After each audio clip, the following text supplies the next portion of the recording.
पार्लियामान की मुश्तरका पार्लिमानी कमेटी ने वज़ीर आज़म को आईनी तरमीम में दी गई फौजदारी मुकदमात से इस्तिस्ना की तजवीज़ वापस ले ली। सेनेटर अनुशा रहमान ने वज़ीर आज़म की हिदायत पर मुजव्वज़ा इस्तिस्ना की तजवीज़ वापस ली।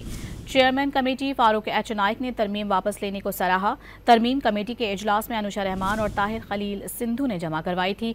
वज़ीर आज़म शहबाज शरीफ ने वज़ीर आज़म के इस्तिस्ना से मुतालिक तरमीम वापस लेने की हिदायत की थी। वज़ीर आज़म शहबाज शरीफ ने वाज़ेह किया कि मुंतखब वज़ीर आज़म यकीनन कानून और अवाम की अदालत में जवाबदेह हैं।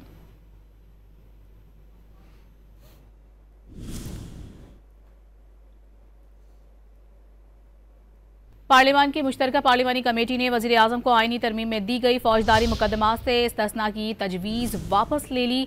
सेनेटर अनुशा रहमान ने वज़ीर आज़म की हिदायत पर मुजव्वज़ा इस्तिस्ना की तजवीज़ वापस ली। Chairman committee Farooq H Naik ने तरमीम वापस लेने को सराहा। तरमीम कमेटी के इजलास में अनुशा रहमान और ताहिर खलील सिंधु ने जमा करवाई थी। वज़ीर आज़म शहबाज शरीफ ने वज़ीर आज़म के इस्तिस्ना से मुतालिक तरमीम वापस लेने की हिदायत की थी।